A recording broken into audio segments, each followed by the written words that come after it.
Hey guys, good afternoon. So, been quite a while since I've connected with you like this. Today I've taken the time out to leave my hectic life just to connect with nature and just to share with you how important it is to connect with nature. When I look around me, I see the trees, I see the plants, I see the wind, I see the animals. And life is really worth enjoying. I was just looking at this plant and I wanted to ask you, this is show button Ardisia. When you see this plant, what comes to your mind? What are the thoughts that come to your mind? And of course, this is a medicinal plant, grows some very wonderful berries, but this plant is more than just that. When we look at plants as just sources of nutrients, we really don't appreciate them the way we ought to appreciate them. There is a saying that we have, respect your elders. And so we learn to respect those persons that are older than us, that are around us. But animals are not just the only living things. And these are not just the only living things that have been around for years. There are plants that have been around for 2,000 years. And when I think about a plant living for 2,000 years, or a species of plant living for thousands of years, it makes you want to think, because those plants had to compete for oxygen, they had to compete for among other plants. They also had to protect themselves. And you say, well, protect yourself from what? You have to remember that these plants would have been exposed to different animals and different insects over the years. Yet somehow they managed to survive, they managed to live. And so when I look at plants, I don't just look at them as a source of minerals. I don't just respect them for the fact that they have minerals. I also respect them for the fact that they have intelligence. That's right. We normally don't think about plants as being intelligent, but when you think about how intelligent a plant is, it had to be intelligent to be alive for so long. It had to be intelligent not to be killed by diseases. It had to be intelligent to be able to compete with other plants and other environmental factors and still last this long. And so when I see plants, I respect them because I not only see medicine, I see intelligence. And intelligence is what I want to talk about, because when we take plants medicinally, we are not only consuming the nutrients that these plants have, we're also partaking of the intelligence that these plants had. So the intelligence that the plants used to survive, the intelligence that the plant used to protect itself. And you say, how do plants protect themselves? Well, just think about the fact that some plants have unpleasant taste, bitter taste, pungent taste. These are mechanisms in the plant that serves as deterrent from animals and insects, so that animals would not eat the plant, or insects would not eat the plant into extinction. So the plant had to develop a mechanism, a way of staying alive. Now, when we participate, or when we eat what I call alkaline indigenous vegetables, that is additionally what we are getting. And so the difference between wild vegetables or wild herbs is that, well, think about it this way. When you have a dog, we have domesticated dogs now. The domesticated dogs that we have, if we were to let them go wild, many of them wouldn't survive, because they've been domesticated so long that they have lost touch with their natural hunting instincts. And so if left to nature, their instincts have become so dull.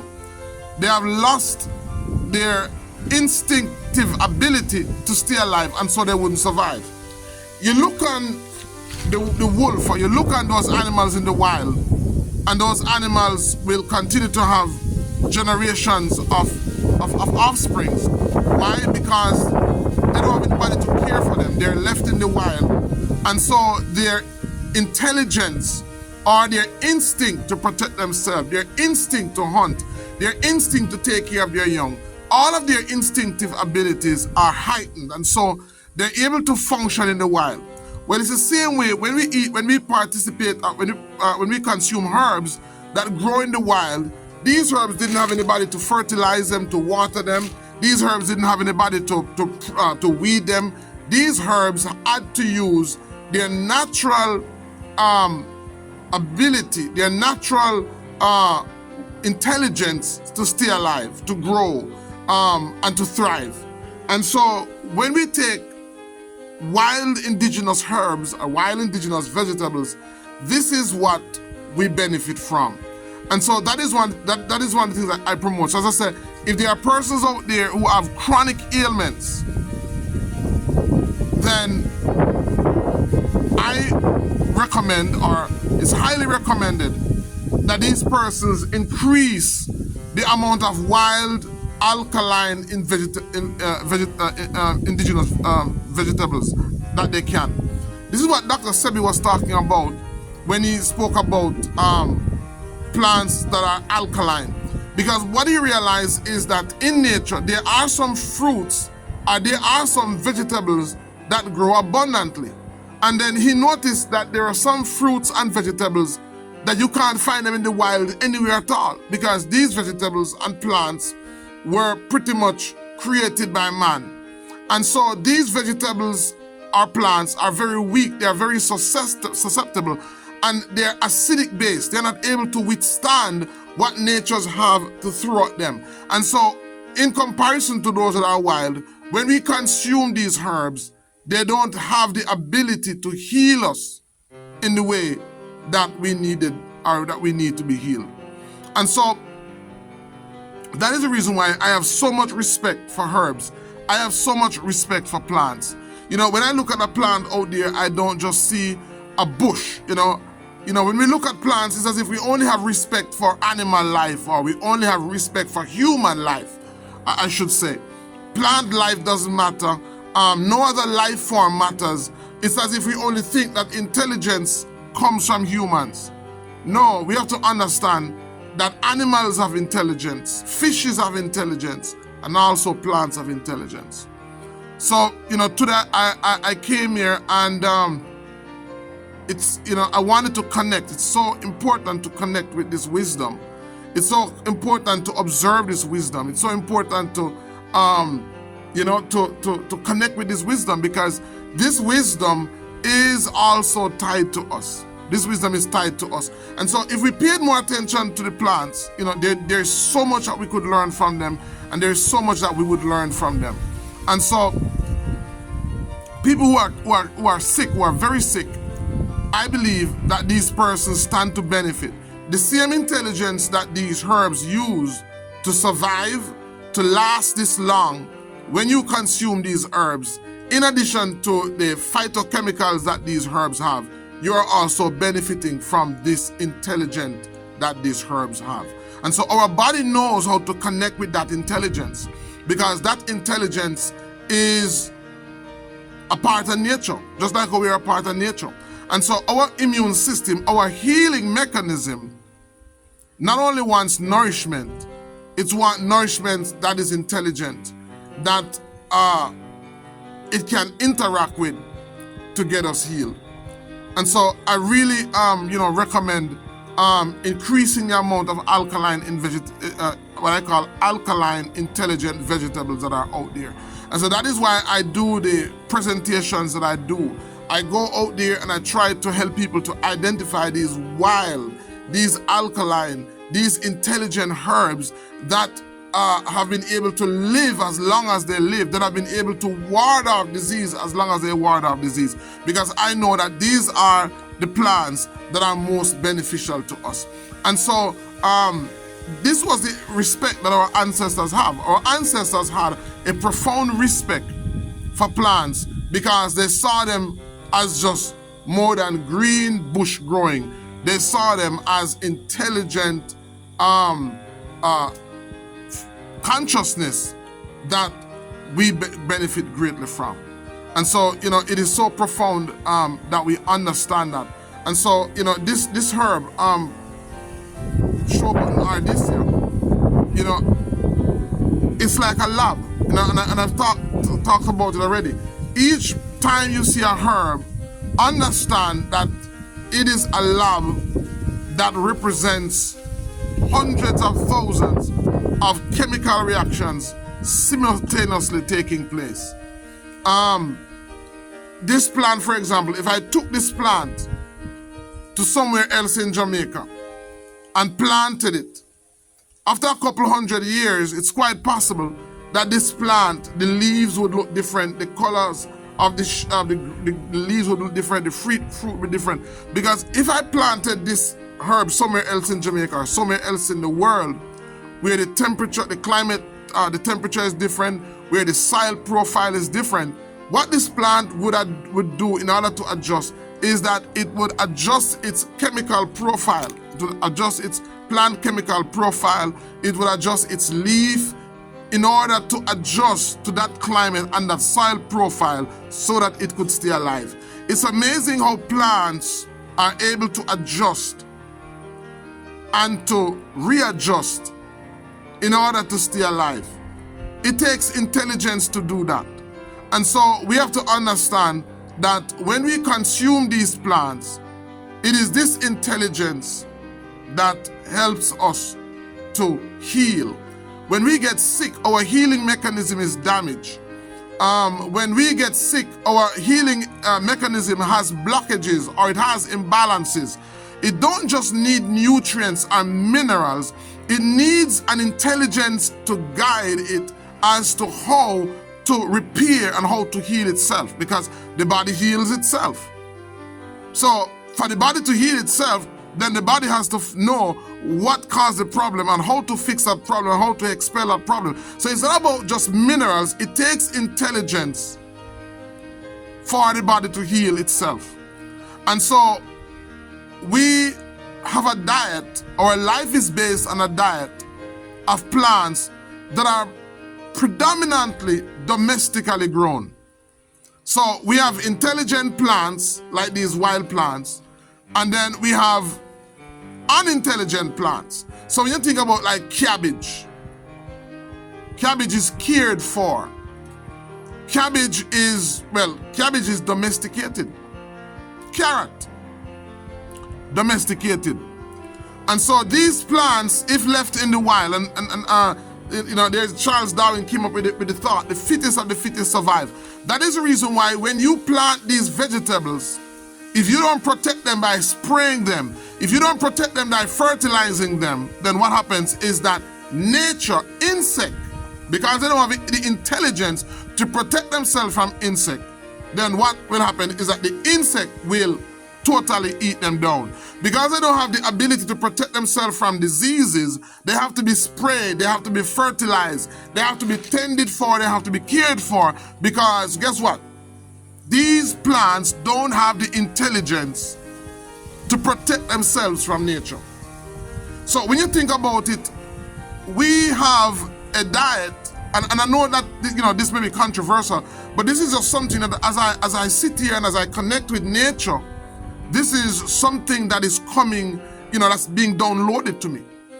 One of the reasons why we have so many sickness is because even though we say we eat fruits and vegetables, a lot of the fruits and vegetables are man-made. In other words, they were not supposed to be in nature. So when you allow them to be in nature and not protect them, then nature eliminates them. In other words, these plants would go into extinction if they were left on their own, because they are not strong enough to function, to live in nature. So because man created them, man has to be protecting them. And because they were created by man, they don't have the experience, they don't have the resilience, they don't have the intelligence. Then when we consume these plants, we don't get the benefit from them that we should get as if we were eating wild plants, as if we were eating plants that are grown by nature. And we talk about nature, we're talking about Yahuwah, we're talking about the Most High who protects these herbs, who protects these plants, where he says the fittest of the fittest will survive. Now, so when you get sick, you need the best quality herbs, the best quality vegetables. The best quality herbs and the best quality vegetables are not those vegetables created by man. The best quality herbs and the best quality vegetables are those vegetables that are cared for by nature. These are vegetables that have mastered the art of protecting themselves from diseases spread by insects. Just begin to go out into nature. Look at the plants that grow. You know, look at the trees that grow. Nobody tilled the soil for these mango trees to grow. So we know that mango is an intelligent vegetable or intelligent plant. Our almond, nobody tills the earth. You go to the most remote part of Jamaica and you'll find an almond tree growing. So that tells you that that is a herb that is intelligent. That is a herb that we can benefit from. You go to the most remote part of Jamaica and you see hog plum growing. This tells you that nobody dug that ground to plant a hog plum. These are the plants that will last. Now, you take one of those June plum that have been synthetically or genetically modified. And maybe this is an experiment that you should do. Take one of these genetically modified plants and go and just plant it in the wild. And after 3 years, 4 years, go back and see if it's there. You take cabbage and go and plant it in the wild. So it's an experiment. Go and plant cabbage in the wild for a while and see how many generations of cabbage you get from that. That one cabbage may grow, it may mature, and after a while it dies out, it goes into extinction because it doesn't have the intelligence to stay alive. You look at callaloo, you go to the most remote part of Jamaica or some parts of the world, and you'll find callaloo growing. Nature is telling us something. We need to pay attention. As the world becomes more riddled with sickness and disease, as the world becomes more riddled with sickness and disease, I'm of the strong belief that mankind needs to return to indigenous alkaline vegetable now more than any other time in history. As it was in the beginning, so shall it be in the end. This was the vegetable that we were eating in the beginning. And as we move into the end times, I believe that these are the vegetables that are going to become more beneficial to us. You know, I go to some of the farthest parts of Jamaica hunting herbs, looking for herbs. And you can know what is natural. You can see what is natural because these are the vegetables, these are the plants that continue to repeat themselves. So a lot of you who are sick will believe that, I'm going to change my diet and try to get more vegetables. The question is, what kind of vegetable are you eating? Where did that vegetable come from? Can that vegetable protect itself? Because if that vegetable can't protect itself, it can't protect you. If a plant does not have enough intelligence to protect and to preserve itself, why do you think that plant would have the intelligence to protect you? So it's a simple question. And so we have been tricked into focusing on the minerals in plants. That's what we've been focusing. We've been focusing on the nutrients in plants. So we are a nutrient-focused society. There is a reason why we were taught to focus on the nutrients in plants and not the intelligence. Why? Because the system knows that they can continue to manufacture plants with nutrients, but they cannot manufacture plants with intelligence. So here are my top herbs, top indigenous alkaline vegetables. So fat and barrow is one of them. Spanish needle is one of them. Marigold is one of them. Wild hook is one of them. And there's this herb that we call spirit weed. 5 vegetables that right away we need to start learning about and we need to start including in our diet. When I was in Laos, I saw this herb called spirit weed. And when I took up the herb, a gentleman said to me, "That's a spiritual herb." So I said, "What? What did you just say?" He said, "That's a spiritual herb." I said, "Why did you say that?" He says, "Well, here in Laos, and Laos borders Cambodia, and it borders about 5 other countries. And he's saying that their religious beliefs are very simple. And he says in most of their spiritual practice, this is one of the herbs that they use in their spiritual practice. So it is called a spiritual weed. Well, guess what? In Jamaica, it is called spirit weed. It's called spirit weed because also it's a herb that when persons have epileptic seizures, which is believed to be caused by spirits, some cultures, this is a herb that is used to bring persons out of that epileptic seizure. So it is called spirit weed because it is believed that it has spiritual qualities. Also, if you take the herb and smell it, it has a high vibration, very strong, very strong flavor, which is a high vibration herb. So when you smell spirit weed, because it is said that many of the Maroons here in Jamaica, the folklore says that when the Maroons were being hunted, and in many instances when the British were on their track, literally on their heels, this was a plant that they would eat and they would appear to be invisible to their enemies. It's one reason why it's called spirit weed.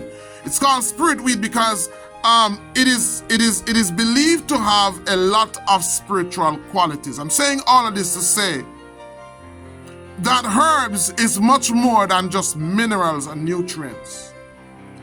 Herbs carry what I call intelligence. And some herbs are more, their intelligence is more profound spiritually. So for example, a herb like frankincense and myrrh is a herb that when we talk about that, we don't talk about the nutritional benefits. We talk about the spiritual benefits because frankincense and myrrh, the intelligence of it is more in the spiritual realm. There are some other herbs like this. So there's frankincense, there is myrrh. So frankincense and myrrh is not one herb. Frankincense is one herb, myrrh is another herb. And these herbs are used together for spiritual reasons. There's herb like the atafetita, which when I was young, women, some of you don't know about atafetita, but when I was young, atafetita was a herb that mothers would use in the mold of the baby. I don't know how many can relate to that.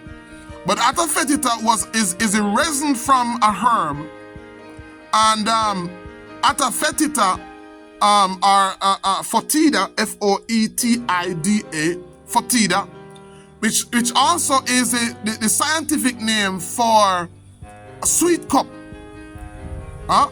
It's called sweet cup or stinking cup because when you smell sweet cup, it smells like the atafetita herb. Atafetita is used as a herb with a high spiritual frequency. And there are a number of other herbs like that. There's herbs like Madam Fate has a high spiritual frequency. There is dragon blood, another herb that has a high spiritual frequency. Then there is pavana, has a very high spiritual frequency.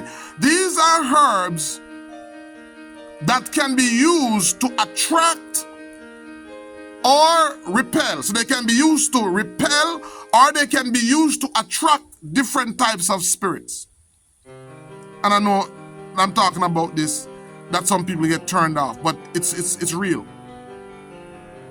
Herbs carry frequency, and frequency is another name for energy. So for example, just like how I can use words that convey frequency or energy or emotions, so I could say to somebody, I could use a word that carries what we call a frequency of insult, right? So a word that would carry a frequency of insult, a word that would carry a frequency of fear, a frequency of love, all of these fear, we also refer to them as spirit. Spirit of fear, spirit of love, spirit of anger. So it shouldn't be frightening or surprising that herbs also can attract or can repel frequency or spirits. All right, so Adaptation is a herb that is used to repel spirits. And they use it, the Adaptation, on babies because babies are not able to protect themselves. So because babies are vulnerable and they can't protect themselves, then this herb is used as a protection tool. Don't want to get into all of that religion, but I wanted to make the strong point because there are persons that are watching that are skeptics who believe that once it's okay to talk about the medicinal benefits of herbs, but once you talk about the spiritual benefits, then you've gone into the hocus pocus. You've gone into the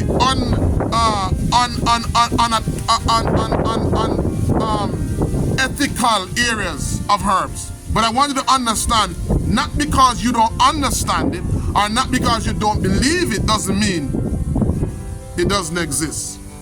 That's why I always say to persons, anything that can help you can hurt you. So I don't want to, I'm not an obia man, I'm not a witch doctor, I'm not into that type of thing, but I understand enough to know that herbs are not just green plants, minerals. Herbs are green plants with intelligence as well. And this intelligence transcends just what it can do to the physical body. It also transcends to what it can do for the mind. Let me give you, there is herbs like marijuana. You know, when you take marijuana, you know, they'll talk about the psychedelic properties, but we must admit that it does give you a state of mind or a spirit. So for persons who want to be inspired, or for persons who want to access that part of their consciousness where they are more spiritual or more artistic, marijuana has the ability to allow persons to tap into that part of them, that artistic part of them. So artists, painters, musicians, dancers, any form of artist, poet who consume this plant will benefit. Now, I'm not telling you to go and do it. I'm just stating that it has the ability to allow persons to tap into that physical side of them. And so you find that a lot of persons who are who become artistically blocked, a lot of persons who become artistically blocked, musicians who become artistically blocked, painters who become artistically blocked, can tap into that artistic side of them through herbs. So I'm not telling persons to smoke herb. I'm not encouraging persons to smoke herb, but I'm stating the fact. I'm also not saying that is the only way to tap into that artistic side of you. But what I am saying is that it's a fact that it has the energy, the frequency, and the ability for that to happen. And it is not the only herb that can do that. There are a number of other herbs that can do that. But the point that I'm making is that when we see plants only as green plants that have minerals and nutrients in them, it's a very shallow way of looking at plants. We have to understand that plants also represent intelligence, and that intelligence is very, very, very superior. There's so much that we can learn from plants. That's why the scripture says that the Most High, when he saw our complex body, when he saw how fearfully and wonderfully we are made, that is the reason why he says that when that fearful, wonderful structure is experiencing malfunction and dysfunction, it needs a remedy that is equal or greater in intelligence to heal it.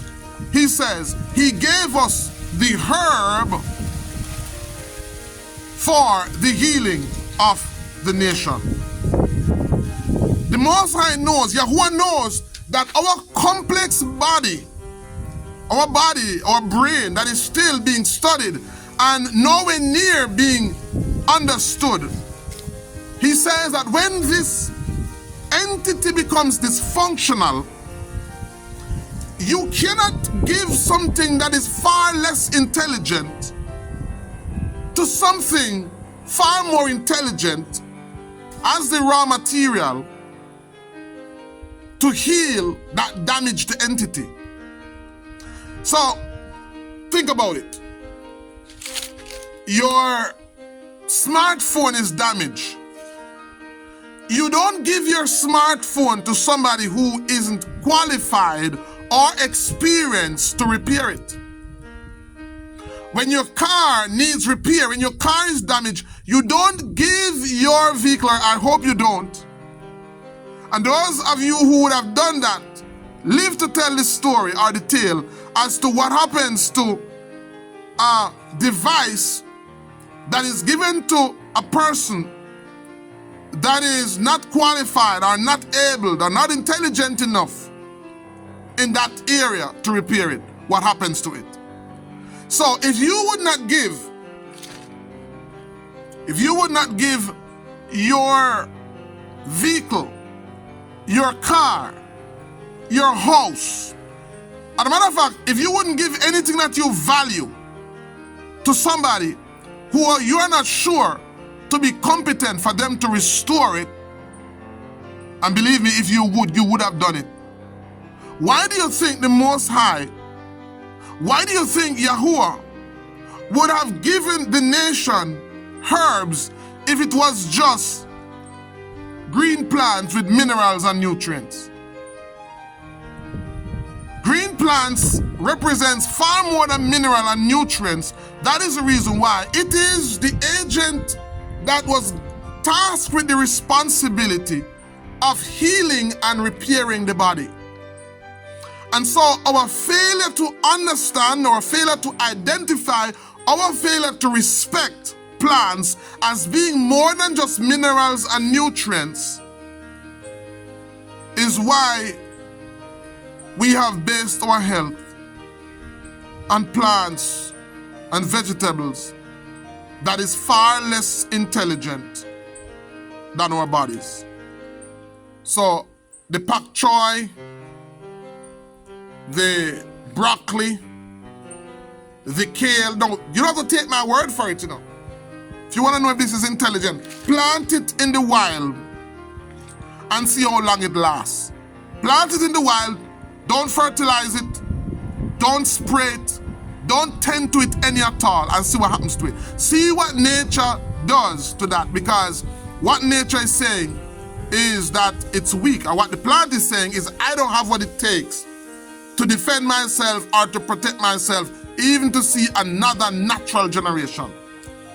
If that plant makes it, it's gonna make it to the point where it goes into extinction. It's not going to reproduce any other plants after it. It's not going to be able to protect itself because it's not natural. It wasn't made to be protected. It wasn't made to live within nature. It wasn't made to stand the test of time. It was made to be protected by man, cared for by man, because man would have determined its supply, its demand, its abundance, its scarcity. And so what they have done is, what mankind have done is that they have not educated us, they have not placed any emphasis on benefiting from wild indigenous alkaline vegetables. So that is what I'm saying. It's not just the minerals that you're benefiting from. You're benefiting from the intelligence. One of the reasons why you are not being healed is because the vegetables and the fruits and the herbs that you take are domestically grown. They don't have the intelligence that is necessary to heal your body. What you need is wild, intelligent, alkaline vegetables. And so I want to impress that on your heart. I want to impress that on your mind. I want you to understand the need and the importance to seek out these vegetables. And as I said, I believe that in the end times, intelligent alkaline vegetables, the demand for intelligent alkaline vegetables is going to increase because diseases are going to increase. And what people are going to find is that as they take a lot of these herbs that they grow commercially, as they take a lot of these herbs that are synthetically or genetically modified, they are not going to get the benefits, because healing in the body is not only based on minerals, it's also based on intelligence. Intelligence determines how to use minerals. Intelligence determines how to use minerals. And so, just like when the plant is in the earth and the plant has minerals, the intelligence in the plant tells the plants what amount of certain minerals to produce, what amount of certain minerals to cut back on. The intelligence in the plants tell the plants what size to grow the leaves in order to function. The intelligence in the plants tell the plants what amount of water to take up, what amount of water to give off. There are millions of processes taking place in any particular plant that you're looking at. All of those minerals inside the plants is being governed and guided by the intelligence in the plants. So, that is the intelligence that we need. That is the intelligence that you need when you are really sick. That intelligence is what you need in order to overcome your sickness. And so that is the reason why I am promoting, these intelligent alkaline vegetables. And that is the reason why I want to see more people coming up with, ways of putting together these vegetables so that they can benefit in the way that they ought to benefit. And so the whole, as I said, the whole concept of food security is not real. Food security, or food scarcity, is not real, because when I look around myself, all I'm seeing is abundance. The Creator who made us would not make us and make what we need to survive, which is food, to be in scarcity. Food is in abundance, just like our oxygen is in abundance, just like our water is in abundance. Everything that we need in order to function, He made sure that it is in abundance. And so, He gave us the herbs for the healing of the nation. Those herbs are found growing naturally in nature. Those herbs are not only medicinal herbs, those herbs also include nutritional herbs, vegetables, berries, cherries, all of those wild fruits and vegetables. When I think about OTT apple, grows wild.